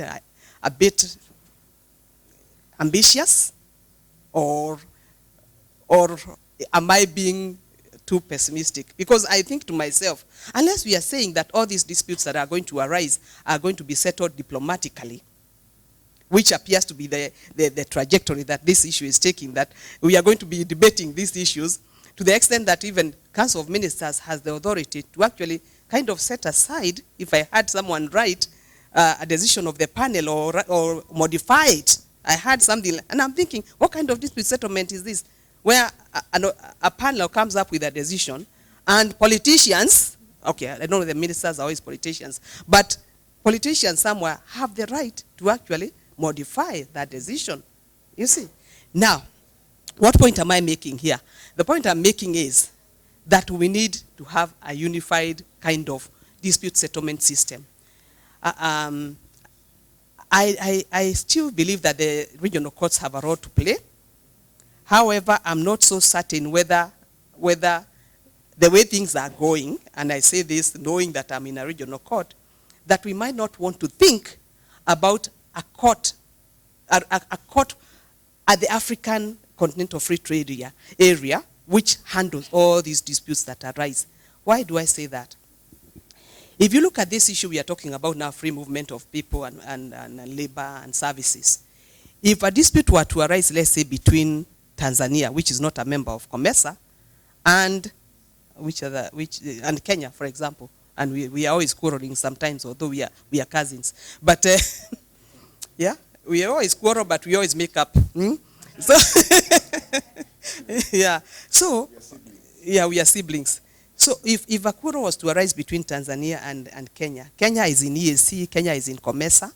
Remember the issue of the spaghetti bowl that we talk about in regional integration, where there's so much, what do you call it, overlapping membership. The overlapping membership, you find that one country is in EAC, one is in COMESA, it's in IGAD, it is in another one, yeah. Then Tanzania is in SADC, is in EAC. So if a dispute was to arise between Tanzania and Kenya, for example, does that dispute go to African Continental Free Trade Area? Does it go to, where does it go? You know? IALA? East African Legislative Assembly? Okay, yeah, that's because it's Kenya and Tanzania. Okay, maybe I give, yeah, maybe. If it's between Zambia and Kenya, for example, let me give even more, where would it go? Where would this dispute go? So there's need to look at how we can harmonize. I still believe, even today, earlier this morning, as I was seated here and listening to the discussion on arbitration, I've been thinking quite a lot about this. Is it possible that we get a continental dispute settlement body? Continental dispute settlement body that would be able to resolve the disputes within Africa. And that also now cures this problem that we are talking about, disputes going to London and to Paris and other places. And now, the other reason I say that the need for unification is this, or rather harmonization is this, that if you look at let's say the free movement of persons vis-a-vis the facilitation of movement within SADC, there are two different kind of concepts, you know. There is not just free movement. They say we are just facilitating you to go and do your business and come back home. Now, but technically, when you look at it, at the bottom of it is the same thing. But if you look at, I've not looked at the SADC, I've read it just in passing. But if there are any inconsistencies between what is happening in SADC and what is happening in COMESA, where do we go? Where do we go? You know. So there's a case for looking at a way to harmonize our legal and regulatory framework within the African Continental Free Trade Area. I know within the REX, for example, within COMESA, we have standards. You know, we have SPS's sanitary and phytosanitary standards. We have the certificates of origin. We have the simplified trade regime, which assists with the cross-border small-scale traders. But if it's only in COMESA and it is not the same thing in SADC, it's not the same thing in EAC, how then do we talk about how do we harmonize all those different regimes? So there is a case, and maybe just to go directly to your question is this, that we need to start those discussions and look at where are the variances. Where are the variances in these different legal systems and regulations? Because I remember one time someone was telling us about how, for example, you call it the tier weight of the trucks. The tier weight, I think, between, for example, DRC and Uganda is different. So if a truck is coming from Uganda, it has, I don't know, 1,000 tons. Okay, let's say 50 tons, for example, as an example. I don't know much about trucks. But DRC only allows up to 40. So your truck has 50, you have come from Uganda, you reach the border, you have to offload 10. Yeah, those are some of the things that are happening. So why can't we have something that applies across the board? And maybe this is an assignment for, especially maybe Emmanuel, you people that are doing the policy at the African Continental Free Trade Area, to look at how to harmonize all those regimes. Yeah, all those standards, all those free movement protocols, everything that needs to be standardized. Because even in COMESA, by the way, we have a free movement protocol. We do have the one that I was talking about just now. I know you also have one. I was looking at it and I was saying, when I looked at the one for the African Continental Free Trade Area, it leaves out, okay, some of I guess they are swallowed in the persons bit of it, where it talks about the protocol on free movement of persons, and then it goes to establishment and residence. But you don't see labor there, you don't see services, you know. Now in the COMESA protocol, we have services and we have labor, other than the ones that you find in the African Continental Free Trade Area. So there are a lot of discrepancies between so many. I've not gone deep into SADC and maybe even EAC, but just looking from the COMESA perspective, you can already see. So yes, there's need for harmonization, and where do we start? We begin by having those conversations and seeing where are the discrepancies and how do we address them at continental level, because if everyone goes their way, then these problems will never end. I hope I've responded to your question. Thank you. Thank you very much. Thank you very much, Your Honor. Allow me to open the floor now for comments, but I will give a special preference to Sabela, my colleague, to 1 minute or two to say something about SADC Tribunal, which is a footnote to what his Honor, the registrar, has just said. A footnote. Tell us, brief us about SADC Tribunal. Thank you, my brother. Well, the SADC Tribunal presents itself for me as a classic example of the conflict between politics and law, in the sense that the tribunal, on one hand, regardless of the fact that it did not have the necessary jurisdiction per se to handle human rights cases, it did, and the politicians decided to stand together and support a position which ultimately led to the disbandment of the SADC tribunal. And it's interesting that the Constitutional Court of South Africa and also Tanzania supported the disbandment of the tribunal. And in some cases, it was simply seen as politicians coming together to support Mugabe and therefore seeing the tribunal as a platform which was against land reform in Africa. And within the South African context, it was seen as Jacob Zuma as well, at the time as president, protecting his own interests to ensure that he doesn't get sent to the tribunal should anything go amiss within the South African context. So now we are seeing a situation where even talking about the regional bodies that we are talking to now and the legal regime within the regs, the question that applies will therefore be, to what extent will they be independent of the politics that we have seen play around in the implementation and therefore the adherence to the laws that come from there? It's just like the African Commission.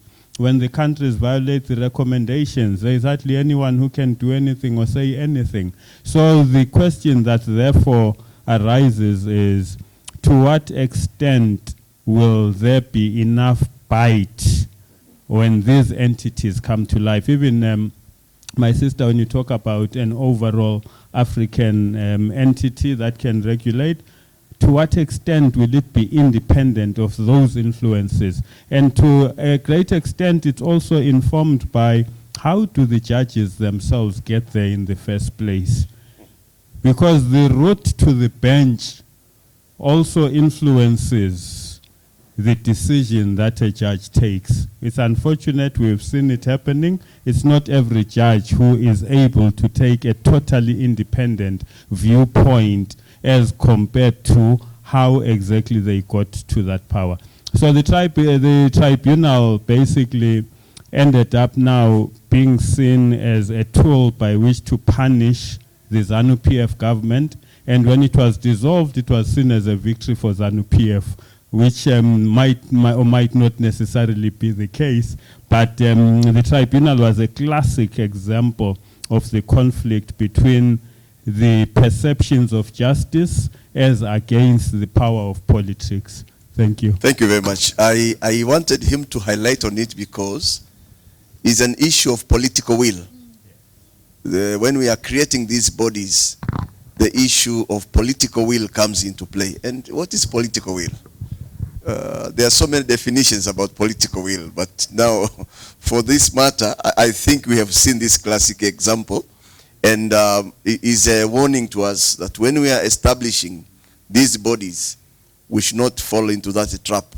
Which mechanisms should we put in place to safeguard the independence of these bodies to make them operational? But to what extent are we able to separate them from the political making processes? Because at the end of the day, you find that the same people who are appointing the runners of these entities. Now, that is a paradox. Now, allow me to invite the floor. I'm not a presenter, I'm just a moderator. So, we have how many, may I see a show of hands, because we are out of time, but we should have sufficient time to discuss all of these issues. So I've seen four questions. Yes, allow me to start with Honorable, my Lord here, Judge from the COMESA Court, and then we shall go to Adam. Thank you very much, and thank you, panelists, for absolutely enlightening and excellent presentations. I'd just like to take the floor to follow on from the honourable gentleman on the other side of the table, of the room, who made a very, very good point, and I totally agree. In fact, it was a point that I was going to make myself, but allow me to expand on it a little bit.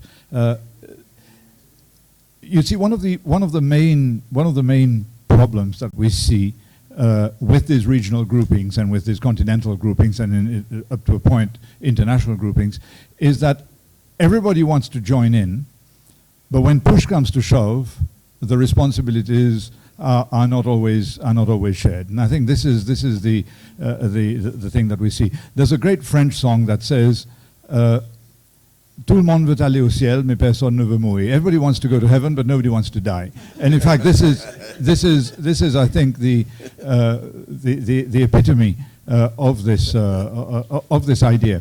And the idea at the end might be political, might be a conflict between politics and law, but I think it's a problem of sovereignty. It's a problem of loss of sovereignty. All countries, all member states want to join in regional groupings and in international and continental groupings. But they don't want to lose their sovereignty. They know they're going to lose some. They're going to lose some to the courts. They're going to lose some to the other instances, but they don't want to accept that. And I think one of the reasons we've seen so few ratifications of the protocols are because they know exactly. They know that the moment that they sign up and that you get to the magic number 15, they're going to lose power. They're going to lose sovereignty. And the same thing happens with some judgments. Certainly, the SADC tribunal one is a big example, but it's still happening. I'm sorry. Chair, that I have to point the finger at your country, but only a couple of weeks ago, decision of the African Human Rights Court came down, the non-bailable offences in Tanzania, and Tanzania said, well, we don't think we're going to accept it. And then they said, well, we might. And then they said, well, perhaps not. So you see, that is the problem that we constantly have. Everybody wants to join in, but nobody wants to lose anything in joining. You're right. Thank you. Yes.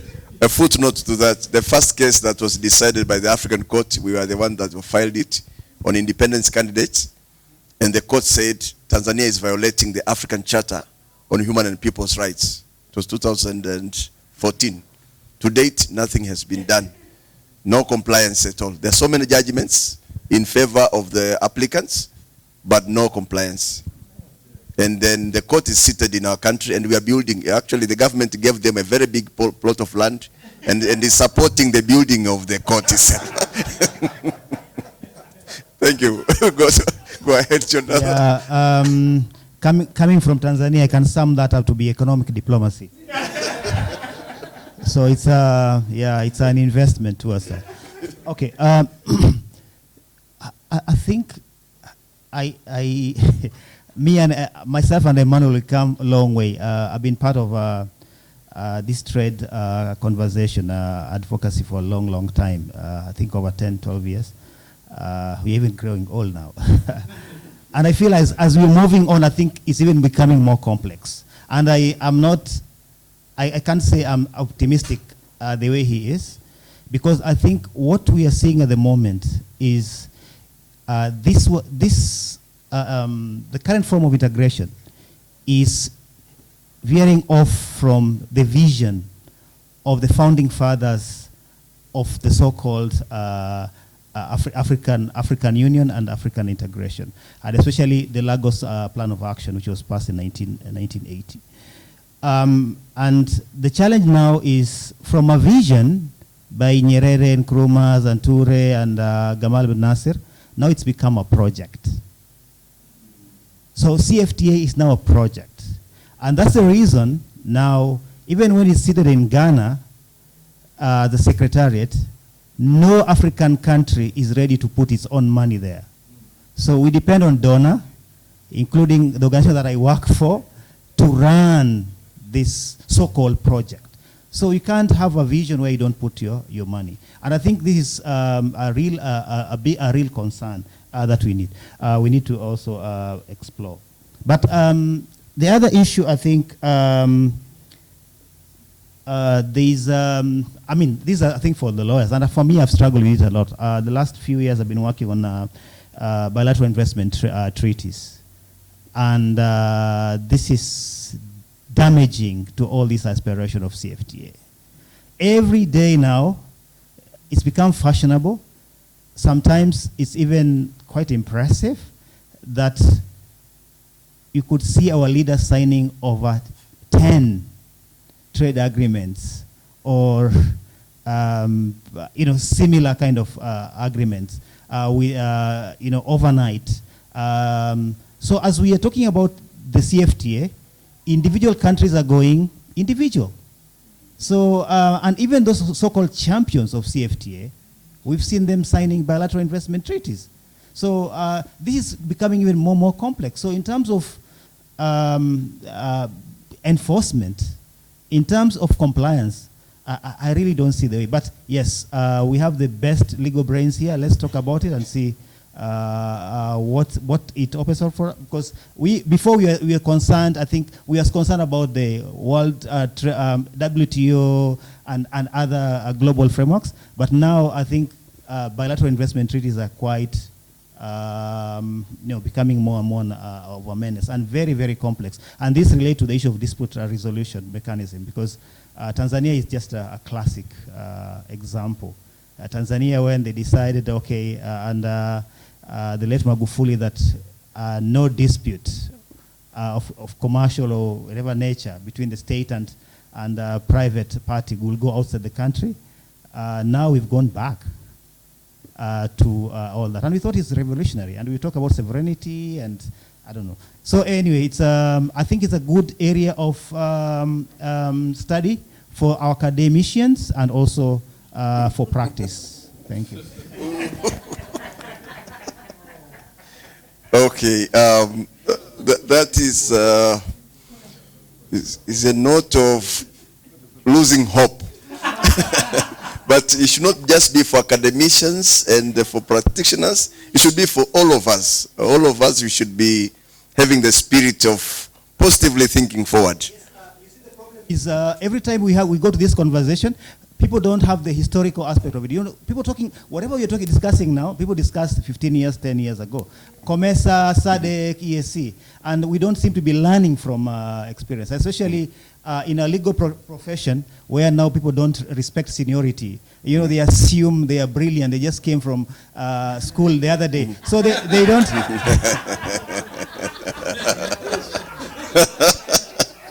Okay, I hope we are going well now. We still have Professor here. Thank you, Prof. Yes, yes. Thank you. Welcome, Prof. Yeah, that's why I said no. Sure. If it doesn't work.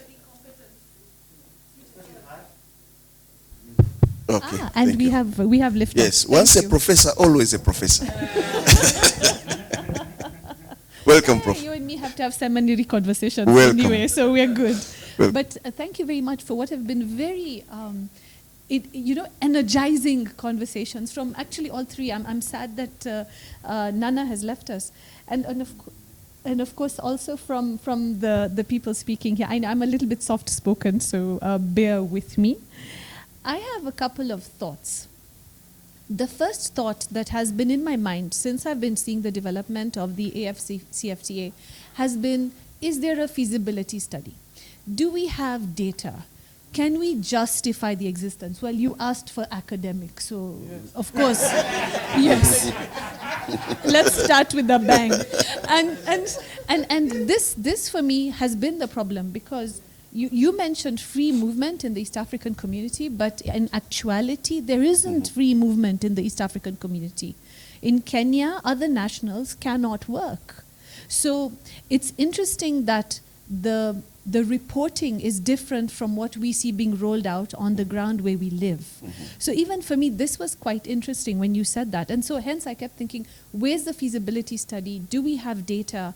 Do our countries have a list of the nationalities that they have allowed to move in those spaces? And as all of you started griping about the airlines, I kept thinking, and can we also have data on how elite the people are that are moving? Are they just political elites? Or do we have actually people on the ground selling things across borders, but low-income earners, middle-income earners? So even that was part of the things I was thinking about. You can see they're raising my volume, I think, because of my voice. So that was the first set of things I kept thinking about. And then I moved back into my tax spaces.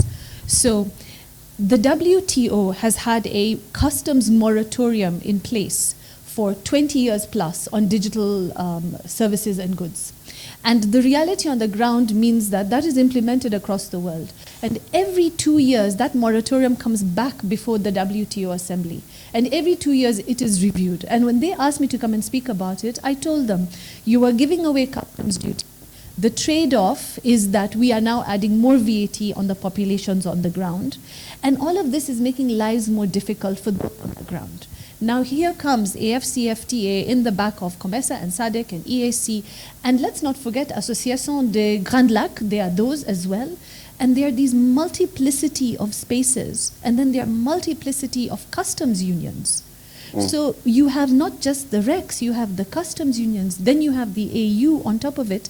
And then we have the international obligations that have been there. And of course, most countries are, I think, doing their best to implement those. And so this confusion of spaces, and then I look at the woman living in a village somewhere who wants to sell her eggs across the border.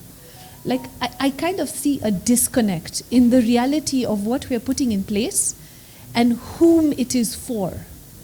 And for me, I think when you talked about an envoy, I think that'd be great. We'd get the envoy and we will create an elite space.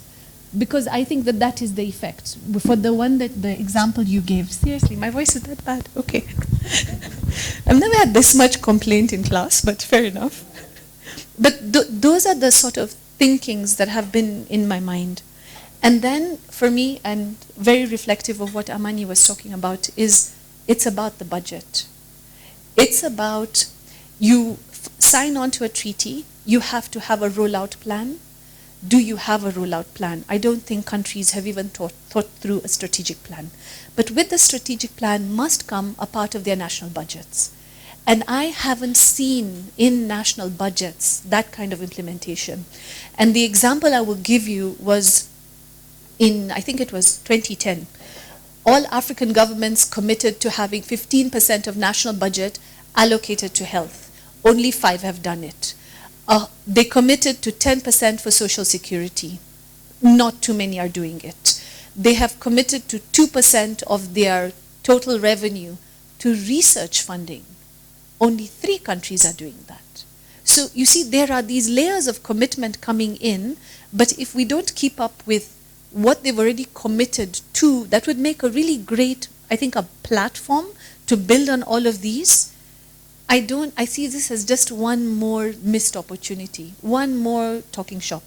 But then that brings me to what I think is an excellent suggestion, is a continental approach to things.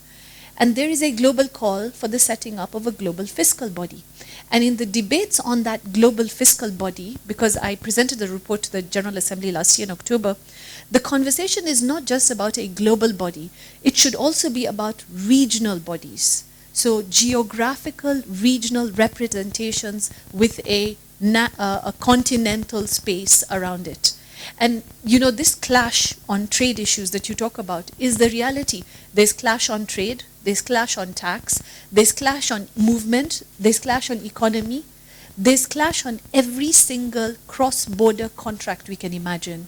And I think finding this sort of one direction seems to be coming out across in a lot of the panels. Thank you, and thank you, Chair, for allowing me to speak for so long. Thank you very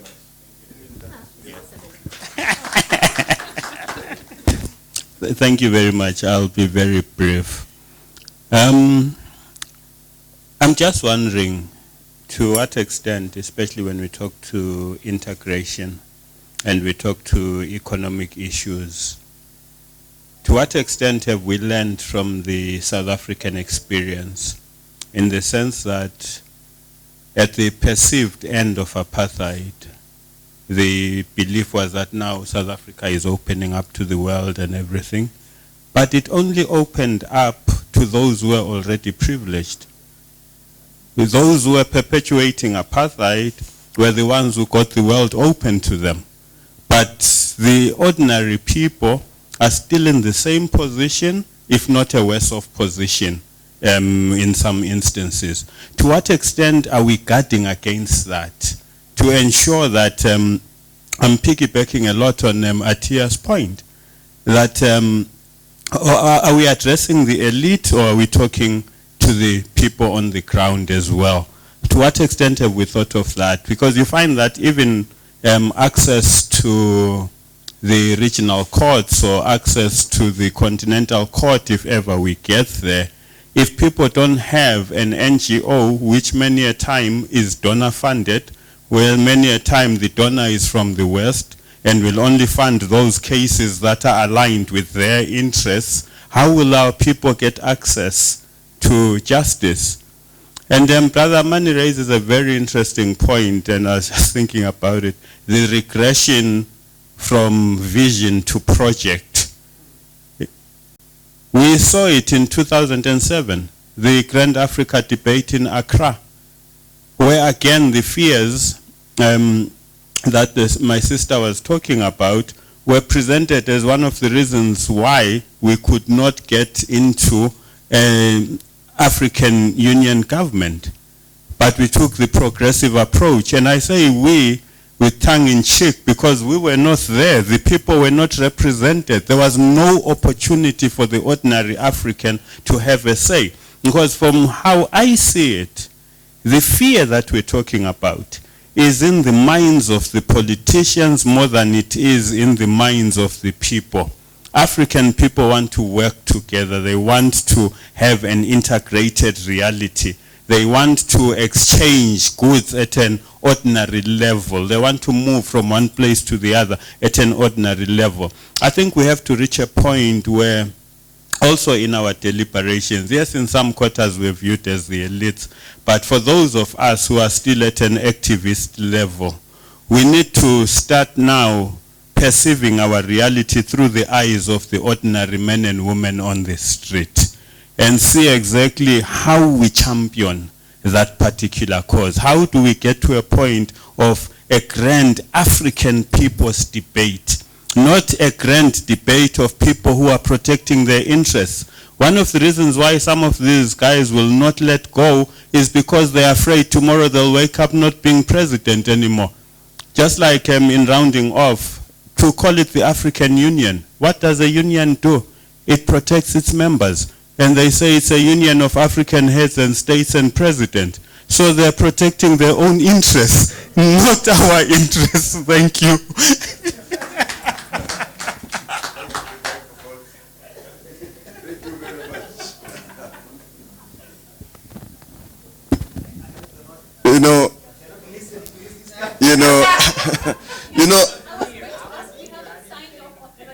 Yes. Anyhow, you know what my brother is saying here was once illustrated by President Nyerere when he wanted the OAU then to kind of rebuke those coup d'etats that were happening all over Africa. And then eventually they were not responding.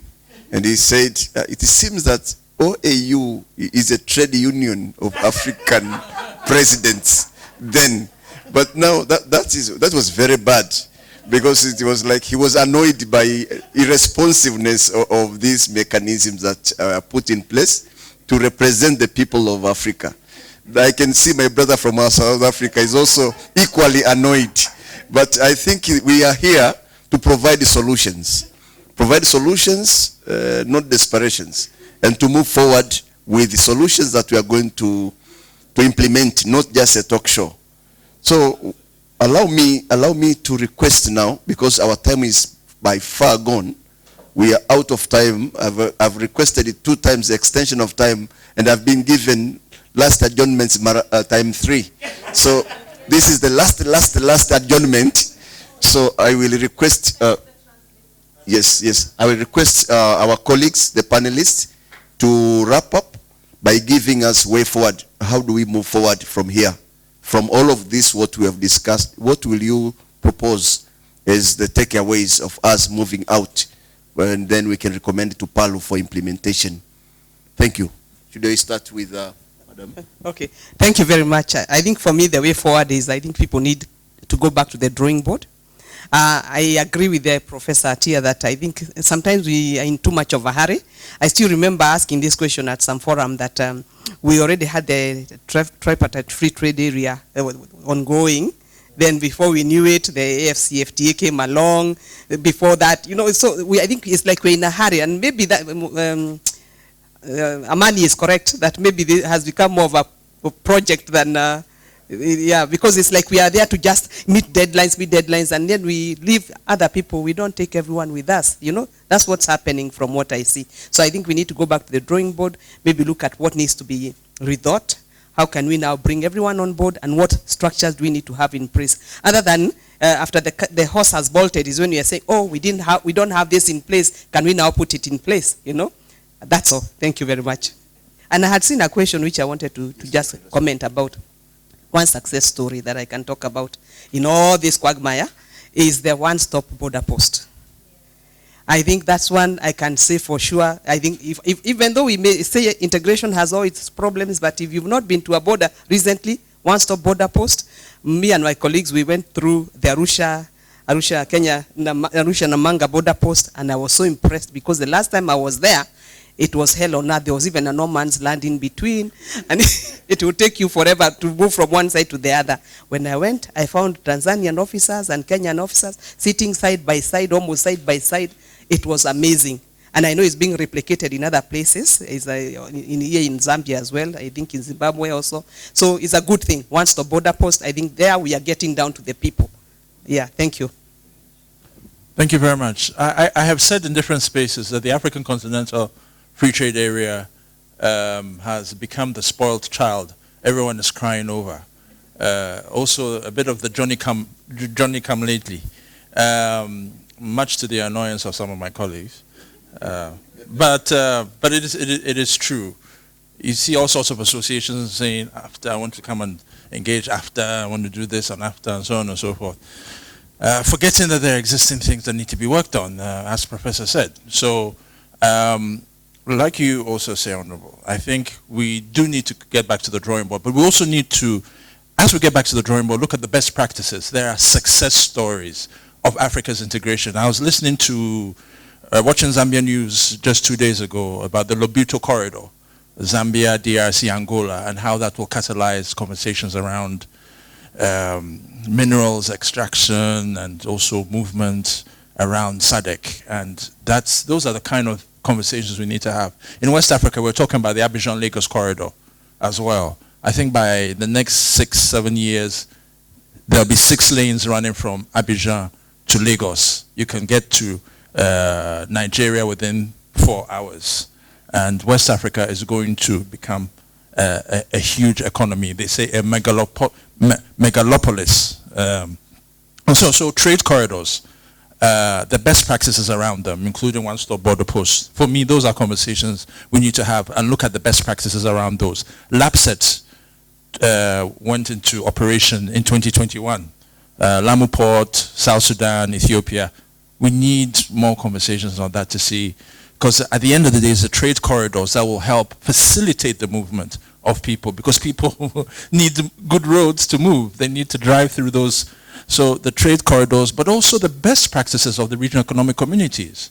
For me, in 2006, when the leaders decided to compartmentalize the regional economic communities into 8, was a good thing. But I think over the years, I think we need to look at which ones are fit for purpose. I think we've seen some ones that are success stories. I don't mean to be biased, but ECOWAS is one of them. COMESA certainly is one of them. A lot of the things that have informed AFTA come from COMESA. The COMESA Competition Commission, for example, is a model that has been looked at by ECOWAS. So ECOWAS has a ECOWAS Regional Competition Authority in the Gambia. It set it up 2 years ago, modeled on COMESA. And so that's best practice right there. East Africa, Trademark Africa has left the Kenyan space and is now in Accra. It has set up an office in Accra. It is still in Nairobi, but it's set up an office in Accra to help support the Abidjan-Lagos corridor with one-stop border post narratives, so that when Abidjan-Lagos corridor takes place, the best practices of East Africa will be found in West Africa. Best practice right there. We're not seeing so many best practices that can be replicated, in my view, in the Arab Maghreb Union, in Libya's Sensad. God rest his soul, Gaddafi was a good idea, but Sensad is no longer fit for purpose under the Rex. Arab Maghreb Union, whether they want to join the League, Arab League, I'm not sure. They should think of something they need to do. But I'm not quite sure that they're fit for purpose any longer. IGAD is fast coming up as an important regional economic community to look out for. I see their freedom of movement protocols, one example. And I think they've moved from the space of drought as they were back in 1986, and I think they've revised their treaty to now looking at peace and security, migration, challenges, and so on. So IGAD, ECOWAS, COMESA, ECOWAS, SADC also has great things going for it. Namibia is very good on renewable energy. We see Mozambique exporting power. We see Zambia, the Lobito. So SADC has conversations around best practices that need to be pulled out also.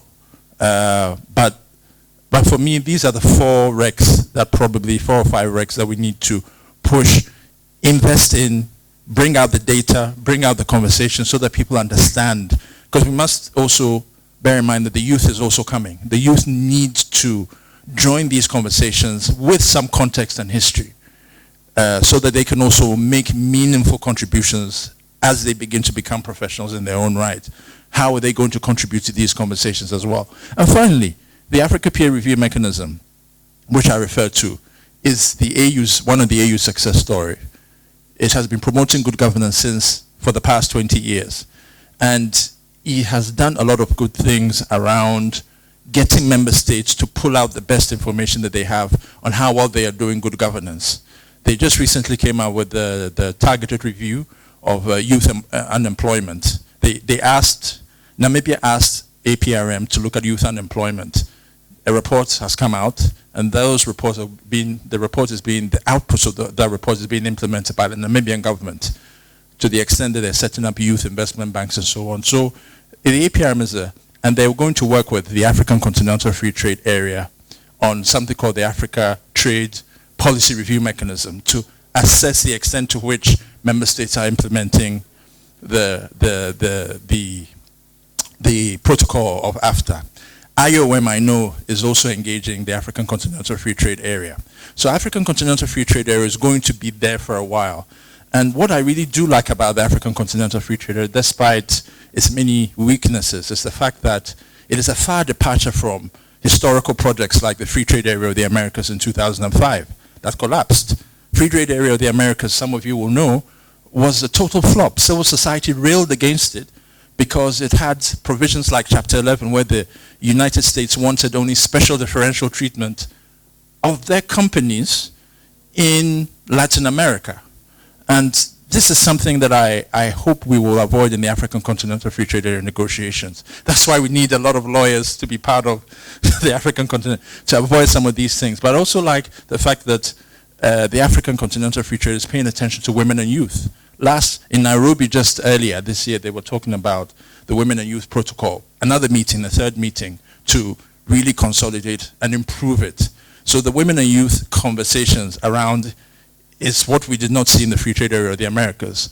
I think there's a lot of hope around the African Continental Free Trade Area, but like you say, Amin said, we need to move it beyond the project and make it into a real thing that is consistent with the Abuja Treaty. And for me, those would be my takeaways, the best practices and so on. Thank you very much. Thank you very much. Thank you. Can you put your hands together for the panelists? Yes.